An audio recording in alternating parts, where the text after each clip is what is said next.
Classé 18e mondial à seulement 28 ans, Ahmed El Moussaoui enchaîne les ceintures de champion. Et aujourd'hui, nous allons à la rencontre de ce boxeur qui a souvent été qualifié d'élégant. Yalla تكتشفوا معنا هاد le boxeur.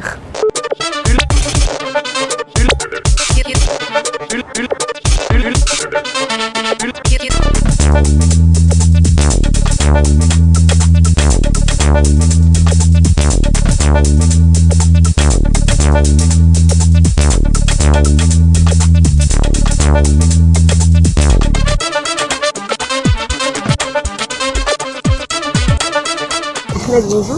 Bonjour. Merci pour cette petite interview. Avec grand plaisir.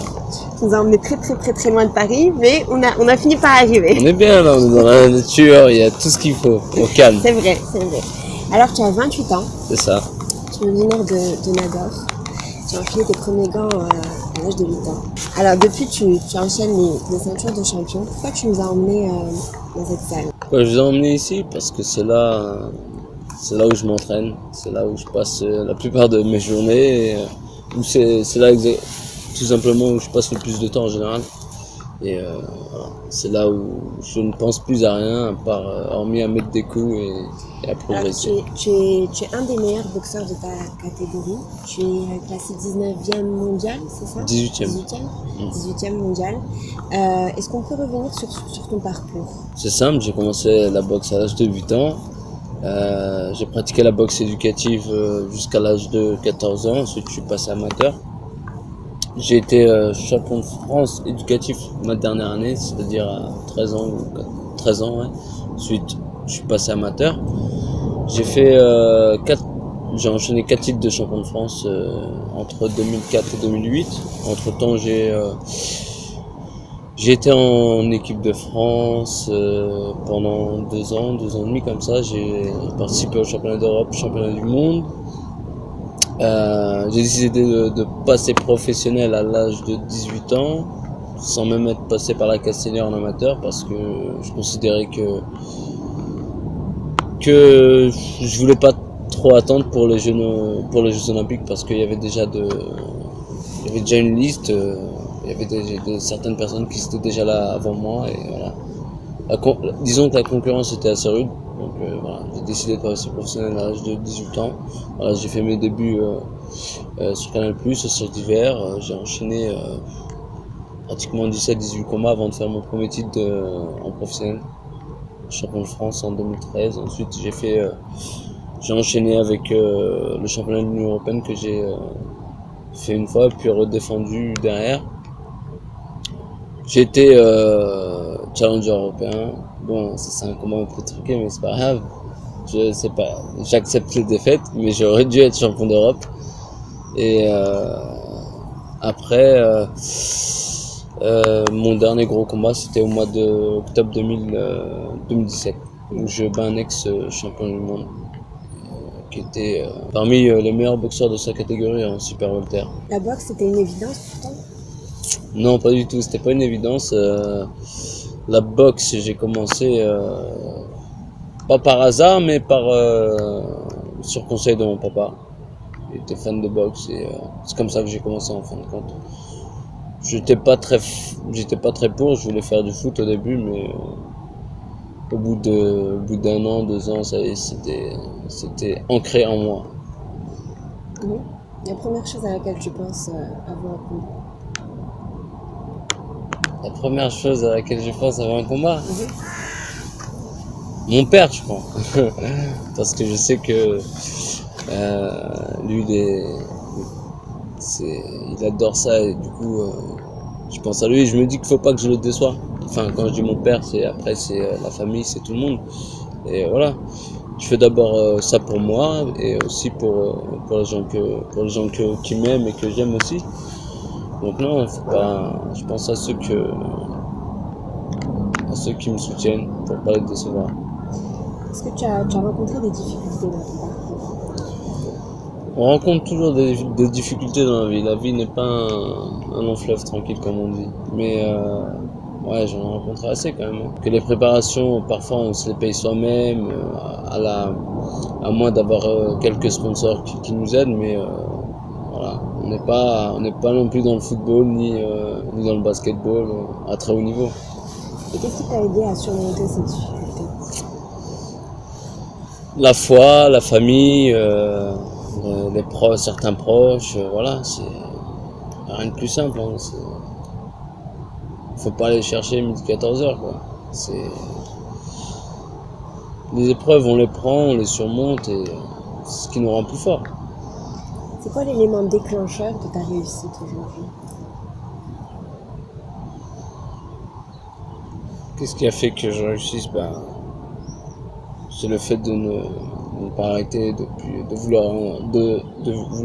d'en vouloir toujours plus. Moi, je suis quelqu'un qui j'en ai jamais pour mon grade. C'est-à-dire, il faut que j'en ai encore plus. Même si je gagne, je suis jamais content de moi-même, en fait. Je suis un peu perfectionniste et un peu trop, donc je sais pas si c'est bon parfois, mais j'ai envie je sais pas, je veux tout et tout de suite. Je sais que c'est pas bon, mais je suis comme ça. C'est quoi la qualité qu'il faut avoir quand on est boxeur, mentalement? Et il y en a des qualités à avoir pour être boxeur, c'est dur. C'est un sport qui est dur, faut être prêt mentalement, faut être très courageux. Mais par contre, une qualité en boxe, je dirais, faut encaisser. Pour moi, un boxeur qui n'encaisse pas ne dépasse pas, je sais pas. Pour moi, un boxeur qui n'encaisse pas n'arrive pas au niveau mondial. Enfin, il y a quelques exceptions, mais c'est très rare. Parce que, voilà, quand on s'aperçoit du niveau mondial maintenant, en général, la plupart ont du punch.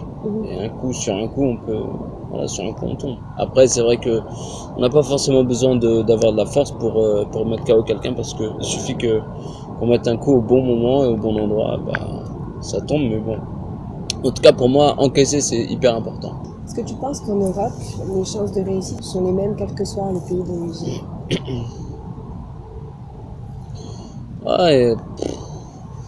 C'est une bonne question. Après, pour moi, je pense qu'il y a un peu de favoritisme un peu partout. Hein.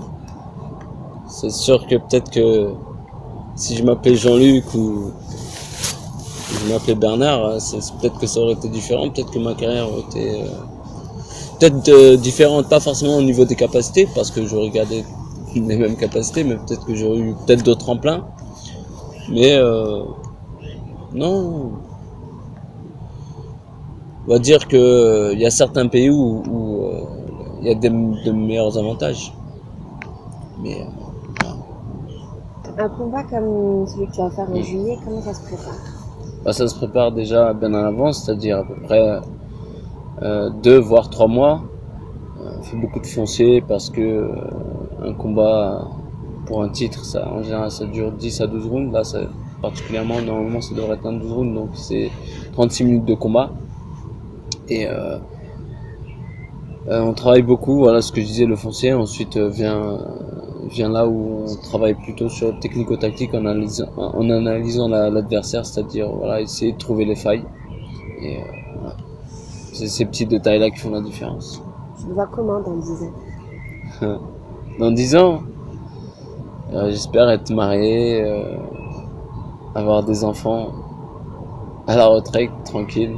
Enfin, j'espère que j'aurai investi dans plusieurs choses, mais avant tout, j'espère que j'aurai réussi à avoir eu ce titre de champion du monde que je veux depuis petit. Tu es franco-marocain. Pour toi, la mixité, si tu devais donner une définition de la mixité, ce serait quoi? C'est une question difficile, ça. Si je devais donner une définition de la mixité, tout d'abord, moi je suis franco-marocain, j'ai baigné dans la double culture, je suis né au Maroc, j'ai grandi au Maroc jusqu'à l'âge de 5 ans et demi. Voilà, j'ai vécu pratiquement toute ma vie en France. Voilà, c'est ça qui fait aussi qui fait ma personnalité. Je suis fier d'être français, je suis fier aussi d'être marocain. Et voilà, je partage cette double culture avec fierté. C'est ça qui me rend plus fort aussi. Si tu devais retenir une chose de cette vie, ça serait quoi? les bouchons. Ça, là, on va dire ça. Les gens, ils mettent Paris sur un piédestal. Eh ouais, mais nous, on est dans l'arrière-France, l'arrière-Paris, nous. Les bouchons, quand tu fais 1h30, 2 heures de route pour aller t'entraîner tous les jours, c'est fatigant. En plus, là, il commence à faire... les beaux jours sont arrivés, donc du coup, c'est encore plus dur, sous la chaleur, sous le ramadan. Oh là là, la souffrance. C'est la cata. Voilà, c'est la cata. Au Maroc. Mais c'est une très belle ville et c'est peut-être la plus belle ville du monde.